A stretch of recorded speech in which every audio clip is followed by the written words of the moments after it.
Hello students. मैंने आपको पिछला रिवीजन भी करवा दिया और मैंने आपको स्लोप ऑफ लाइन और इंक्लिनेशन से रिलेटेड मैंने आपको फॉर्मूले सारे करा दिए। अब हम थोड़े से कुछ क्वेश्चंस कर लेते हैं जिससे फॉर्मूले हमें अच्छे से आ जाए। कैसे, देखिए पहला क्वेश्चन का distance between P and Q. P के कोऑर्डिनेट x1 y1 है, क्यू के x2 y2। केसेस क्या है, पहला केस है यदि पी क्यू क्या है पैरेलल टू वाई एक्सिस, मैंने बना दी है, और P Q parallel to x axis. तो एक बात बताइए, पी क्यू यदि पैरेलल टू वाई एक्सिस है तो इट मीन्स क्या होगा, x1 इक्वल्स टू x2 होगा, नहीं होगा? और यदि ये एक्स एक्सिस के पैरेलल है तब y1 इक्वल्स टू y2 होगा। ये बात हमें माइंड में रखनी है। तो फॉर्मूला क्या होता है, डिस्टेंस फॉर्मूला क्या होता है, root difference of abscissa plus इसका square plus difference of ordinate square. तो देखिए यदि पैरेलल टू वाई एक्सिस है तो ये तो जीरो हो गया, तो इट मीन्स क्या आ गया, y2 माइनस y1। रूट क्या आ जाएगा यहाँ पर, y2 माइनस y1 स्क्वायर। अब इसको स्क्वायर से यहाँ से हटा लीजिए तो क्या आ गया, y2 माइनस y1। ठीक है। अब इसी तरह से यदि हम पैरेलल टू एक्स एक्सिस तो ये चीज जीरो हो जाएगी। ठीक है, आप कर लेंगे आई थिंक। ओके, अब उसके बाद में है, और एक बात ध्यान रखिएगा कि जो आंसर है वो पॉजिटिव में होगा। आंसर क्या होगा, पॉजिटिव में होगा। तो इसलिए आप ऐसा करिएगा, आंसर लिखते समय ऐसे कर दीजिएगा मॉड, क्योंकि आंसर किस में होगा, पॉजिटिव में होगा। ठीक है, ओके। अब इसी तरह हमारे वैल्यू दी हो तो आप वैल्यू पुट कर लेते हैं। सेकेंड है, find points on x axis which is equal distance from the point this. Find the point on x axis, equal distance from, दो पॉइंट्स है कोई से, यहाँ पर ये कहीं भी हो सकता है, यहाँ हो सकते हैं, कहीं भी हो सकते हैं। ये एक्स एक्सिस पे यहाँ भी पॉइंट हो सकता है, इस एक्सिस पे कहीं भी हो सकता है, और वो पॉइंट कहीं भी हो सकते हैं। तो मेन हमें बात क्या है कि वो जो दोनों पॉइंट्स हैं उससे इक्वल डिस्टेंस पर मिड पॉइंट नहीं हुए। मान लीजिए ये वाला एक्स पॉइंट है, ये एक्स एक्सिस पर, तो इसके कोऑर्डिनेट क्या होंगे, x, 0, और इन दोनों पॉइंटों से क्या है, वो इक्वल डिस्टेंस पर है। तो उसके पॉइंट्स क्या हो गए, 7, 6, और इसके हैं 3 और 4। तो इट मीन्स यदि हम इसको a लिख लें, ये b और ये c, एक्स एक्सिस पर जो पॉइंट है यदि उसके कोऑर्डिनेट क्या होंगे, x, 0, क्योंकि y का जो ऑर्डिनेट है उसकी वैल्यू 0 होगी। तो इट मीन्स क्या हो जाएगा, AB equals to BC। Distance formula आप लोग उसमें लगा देंगे और यहाँ इसका स्क्वायर कर दीजिएगा जिससे कि दोनों की दोनों रूट हट जाए। तो डिफरेंस ऑफ एब्सिसा मतलब क्या हो गया, x minus 7 square, difference of ordinate पहले इसको लिया ना मैंने, तो 0 minus 6 whole square equals to BC का मतलब क्या हुआ, सेम यहाँ पर यहाँ लिख देती हूँ मैं, x minus 3 whole square plus 0 minus 4 square. तो आप इससे x की जो है आपको यहाँ पर वैल्यू निकल करके आ जाएगी यहाँ पर, क्योंकि दोनों में x की वैल्यू, x को सब्जेक्ट बना लीजिएगा। तो ये तो सब आपने 10th क्लास में करे हुए question. The area of a triangle whose vertexes are this. तो कौन सा फॉर्मूला लगता है एरिया ट्राइंगल का, हाफ x1। अब यहाँ क्या आएगा, 1 है ना, y2 लिखिएगा। देखिए ऐसा सिमेट्री होती है, x1 1 2 3, फिर उसके बाद में प्लस x2 लिखेंगे यहाँ पर, x2 के बाद क्या आएगा, y3, फिर y1 का होल स्क्वायर आएगा plus x3।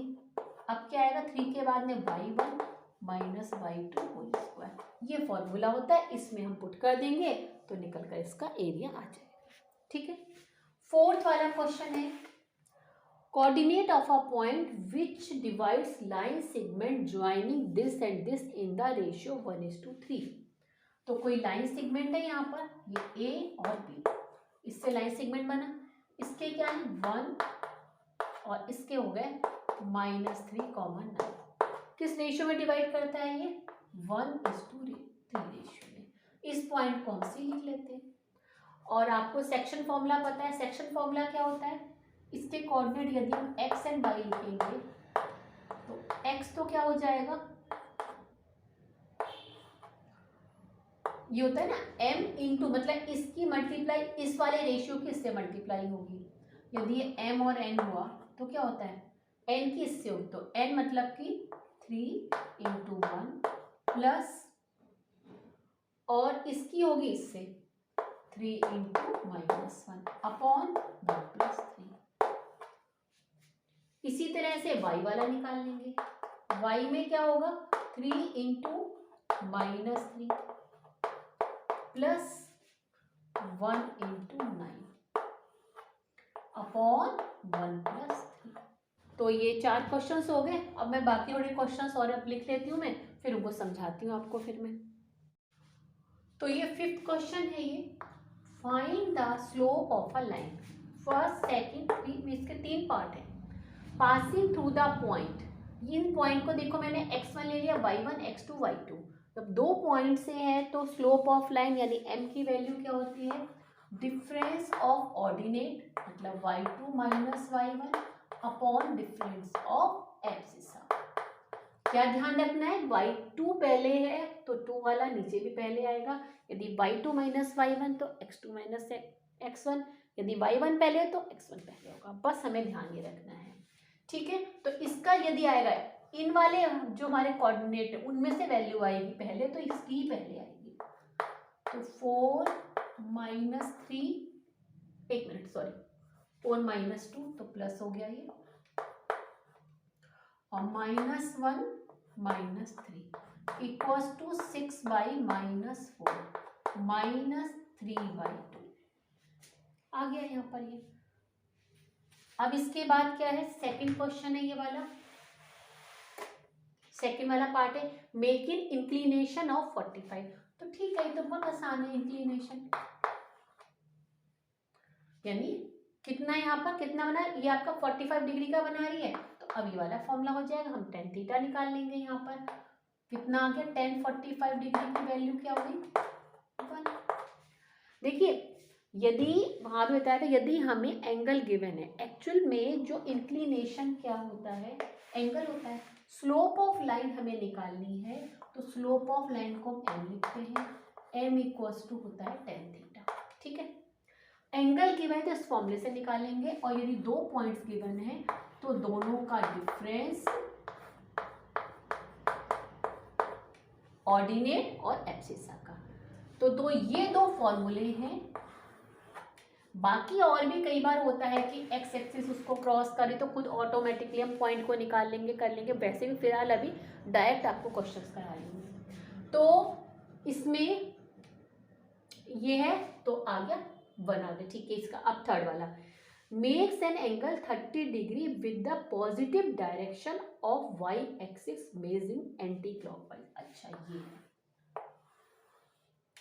30 degree with the positive, यहाँ देखिए एक्स एक्सिस थी, यहाँ पर y एक्सिस, और किसमें है, ये पॉजिटिव है ये वाला ये, और किसमें एंटी क्लॉकवाइज, यानी कि इस तरह से बनेगा। कितने डिग्री का, 30 डिग्री का।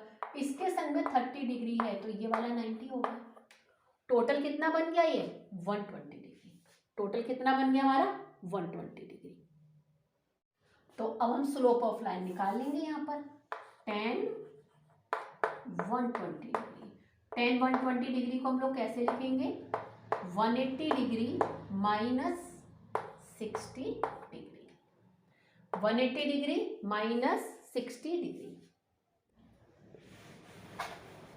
अब है इसके बाद में फाइंड द एंगल, मतलब देखिए ना, ये जो क्वेश्चन देख रहे हैं आपको, जो ट्रिग्नोमेट्री वाला जो चैप्टर आपने करा होगा, तो ट्रिग्नोमेट्री के भी आपको पता होना चाहिए इन सबको करने के लिए, कि जैसे कि cos 90 प्लस थीटा, या फिर माइनस में जो जितने भी मैंने एंगल्स का जो बताया हुआ वो सब आपको याद होना चाहिए। वो मेरी वीडियो है, वहाँ जाके देखिए।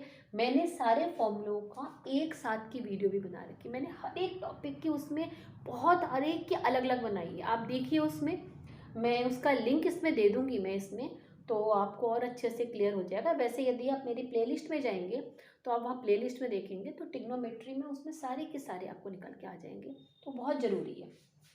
ट्रिग्नोमेट्री तो हर जगह यूज़ होती है, ट्रिग्नोमेट्री और अलजेब्रा ओके, अब ये वाला 6 वाला है, find the angle between x axis and joining the point this. मतलब ये है एक्स एक्सिस कुछ भी हो सकती है हमारी, एक्स एक्सिस जो है ये हमारी एक्स एक्सिस इधर भी ले सकते भाई, लाइन ऐसे भी आ सकती है, ऐसे भी लाइन आ सकती है, कैसे भी आ सकती है, हमें बताना है between the x axis and the line. तो पहले तो हम इसका स्लोप निकाल लेते हैं, ऐसा करते हैं, इसका स्लोप निकाल लेते हैं, स्लोप निकल कर आ जाएगा तो उससे हम इजिली जो है एंगल निकल के आ जाएगा, ठीक है ना। तो देखिए स्लोप क्या हुआ, डिफरेंस ऑफ ये यहाँ पर ले लेते हैं, डायरेक्ट लिख देती हूँ मैं, -2 + 1 अपॉन एब्सिसा क्या है 4 -3, नीचे 1 आ गया तो -1 आ गया, तो m की वैल्यू m = -1, तो स्लोप ऑफ अ लाइन -1 आ गया। अब इट मीन्स क्या हुआ कि tan θ = -1, tan θ = -1, तो थीटा की वैल्यू हो जाएगी 90 + 45 डिग्री, ठीक है ना। तो इट मीन्स क्या हो गया, इसकी जो वैल्यू हो गई कितनी हो गई, थीटा की वैल्यू 135 डिग्री, तो ये इंक्लिनेशन आ गया, थीटा की वैल्यू यही हमें निकालना था। बट इसके लिए देख लीजिए बार बार ट्रिग्नोमेट्री के वो आ रहे हैं, यदि आपको अच्छे से प्रॉपर नहीं है तो आप इसको निकालने में आपको प्रॉब्लम होगी। ओके, चलिए आगे और मैं क्वेश्चंस लिखती हूँ अब आपके में। अभी ये 7th क्वेश्चन है, if the angle between two lines this, two line के बीच में देखिए दो लाइन्स ये हैं, इनके बीच का एंगल π/4 है and slope of one line is half, find the slope of the other lines. मैंने आपको बताया था ना उनके बीच का एक्यूट एंगल भी हो सकता है ऑब्टूस, लेकिन ये फॉर्मूला किसके लिए हम बात कर रहे हैं, एक्यूट एंगल का फॉर्मूला है, ठीक है। तो अब स्लोप ऑफ कितना बता रहे हैं यहाँ पर, ये π/4, मतलब जो उनके बीच का कौन सा, तो 10 π/4 = m2, किसी एक को ले लेते हैं, इसको हाफ ले लेते हैं, और जो m1 को m1 ही रख लेते हैं, half minus m plus half m, ठीक है। अब इसको हम लोग, और 10 π/4 की वैल्यू कितनी होती है, 10 π/4 की वैल्यू होती है 1, तो 1 = हाफ। अब देखिए यहाँ पर मॉड है तो वैल्यू, मॉड का मतलब क्या होता है, जब मॉड को स्प्लिट कर मतलब क्या होता है, प्लस वैल्यू और नेगेटिव, जहां भी मॉड है तो मतलब दोनों वैल्यू है, पॉजिटिव भी और नेगेटिव भी, ठीक है। तो यहाँ पर हम पॉजिटिव वैल्यू भी लेंगे और उसकी नेगेटिव वैल्यू भी लेंगे, दोनों वैल्यू लेंगे हम। तो एक बार तो ले लेंगे हम, इसको सॉल्व कर लीजिएगा, मैं पूरा सॉल्व नहीं कर रही हूँ मैं, हाफ इसको पूरा चाहे वो तो आप लोग ले लेंगे एलसीएम लेकर के, इसमें कर ही नहीं रही मैं, इतना तो 11th के बच्चों के लिए तो बिल्कुल खेल वाली बात है। तो ये निकल करके आ जाएगा, दो वैल्यू आएंगी m की, एक पॉजिटिव आएगी और एक नेगेटिव आएगी, ठीक है। अब नेक्स्ट क्वेश्चन देखते हैं 8th वाला, line through the point -2 and this is perpendicular to line, ये देख परपेंडिकुलर लिखा है मैंने, साइन बना दिया, through the points this and this, find the value of x। अब देखिए जब परपेंडिकुलर होते हैं तब क्या होता है कि m1 × m2 = -1, और यदि पैरेलल होते हैं तो m1 = m2। तो m1 हम निकाल लेंगे, पॉइंट्स दिए हैं तो पॉइंट्स के अकॉर्डिंगली हम कैसे निकालेंगे, डिफरेंस ऑफ ऑर्डिनेट, मतलब 6 4 + 2 मीन्स हो गया यहाँ पर ये 2/6, और m2 की वैल्यू 24 - 12 x - 8, ठीक है। तो इसकी वैल्यू x की फॉर्म में आएगी, और उसके बाद में ये 2/6 को हम क्या लिख सकते हैं, 1/3 मल्टीप्लाई, ये कितना आ गया 12x = -1। अब हमें x की वैल्यू बतानी है, x को हम लोग सब्जेक्ट बना लेंगे और इसको हम लोग निकाल लेंगे। वैल्यू चेक कर लेते हैं, 8 माइनस 6 4, ये प्लस हो गया, यहाँ पर 24 माइनस 12 और x माइनस 8, ठीक है। तो इस तरह से निकल आया। तो मेन देखिए ना, मैं थोड़ा जल्दी सोचे, बहुत मैम जल्दी जल्दी कराई, इतना नहीं समझा रही है क्योंकि डायरेक्टली सारे क्वेश्चंस करवा रही हूँ मैं। यदि आपको नहीं आया तो उसका मेरी पहले वीडियो देखिए, उसको आप देखिए, पहले समझिए किस तरह फॉर्मूले, कौन कौन से फॉर्मूले, उन फॉर्मूलों को एक जगह लिखिए, वो सब मैंने लिए हुए हैं। उसके बाद अब मैं आगे और क्वेश्चन लिखती हूँ मैं। अब ये 9th क्वेश्चन है, if 3 points this and this lie on a line, lie on a line, line पर है तो इट मीन्स क्या होगा कि ये तीनों पॉइंट क्या होंगे, कोलिनियर होंगे।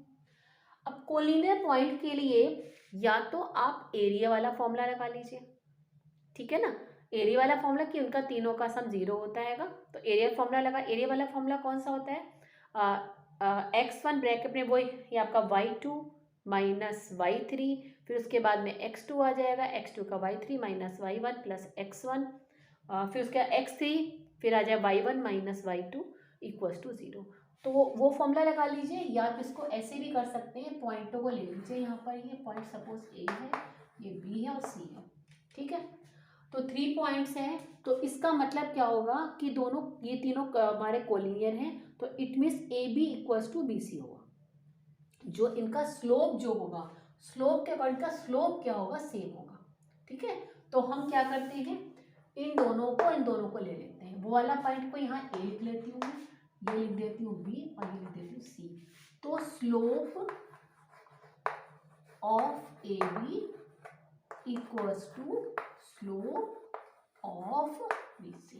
तो देखिए 10th क्लास में आप करते थे एरिया इक्वल्स टू 0, यहाँ पर हम स्लोप के अकॉर्डिंगली करेंगे, स्लोप दोनों का क्या होगा, सेम होगा, क्योंकि एक ही लाइन पर है वो, तो स्लोप क्या होगा, सेम होगा। देखिए ना, ये है, ये लाइन है, लाइन कैसे पैरेलल, जैसे भी, चाहे ऐसे कोई भी होगी, ये एक्स एक्सिस है और ये वाई एक्सिस है, सपोज ये लाइन है, तो यहाँ तो क्या 0 ही होना है। अब ये लाइन है हमारी इस तरह से, तो हर एक पॉइंट पर जो स्लोप है वो हमेशा क्या होगा, स्लोप हमारा सेम ही होगा।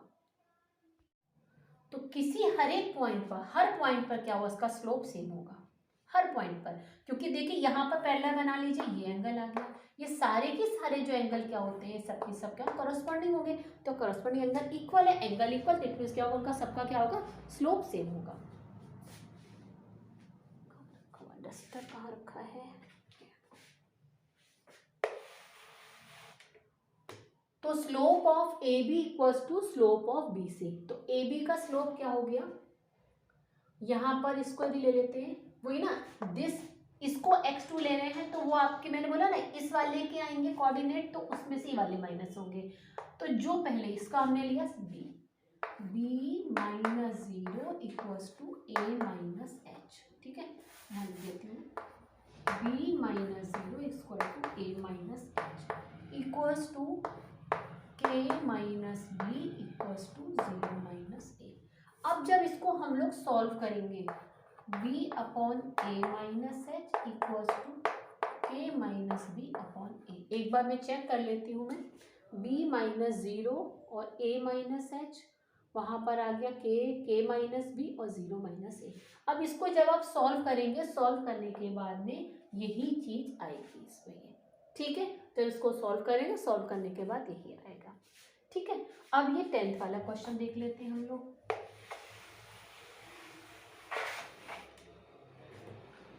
A line passing through this if slope of a line is m। एक लाइन का स्लोप क्या है, line passes through the point if slope of a line, अच्छा उसका स्लोप m है, show that this, यहाँ भी वही करना है, स्लोप m इक्वल्स टू क्या होगा, h minus x upon k minus y upon h minus x. अब इसको जब हम लोग सॉल्व करेंगे तो यही चीज आनी चाहिए, देखिए m आ गया, आ तो गया यहाँ पर h माइनस एक्स, ये तो आ ही गया, ये तो बहुत ही आसान क्वेश्चन था। तो आई थिंक आपको समझ में आ गया। मैंने काफ़ी डायरेक्ट, थोड़े से जो टिपिकल वैसे क्वेश्चन हो उनकी मैं अलग बनाऊंगी। फिलहाल अभी जो फॉर्मूले मैंने बताए थे उस फॉर्मूले के अकॉर्डिंगली क्वेश्चंस मैंने मेन करा दिए हैं, थोड़े इजी वाले जो कि डायरेक्ट हमारे क्वेश्चंस हैं, और आपको अच्छे समझ में आ गया होगा। फिर भी कोई आपकी क्वारीज है, कुछ है, तो आप कमेंट बॉक्स में लिख दिया करिए। मैं कुछ अलग से हैं वो भी बना दूंगी वीडियो, ऐसा मैं हमेशा मैं आपसे कहती हूँ, मैं आप लोगों से। और अब मैं इसके बाद में मैं आप लोगों को इक्वेशन ऑफ अ लाइन उसके अलग अलग आपको बताऊंगी, फिर उसके क्वेश्चंस कराऊंगी, फिर कुछ मिक्स क्वेश्चन करा दूंगी मैं। चलिए फिर ठीक है, फिर नेक्स्ट वीडियो मिलते हैं। Okay, bye bye.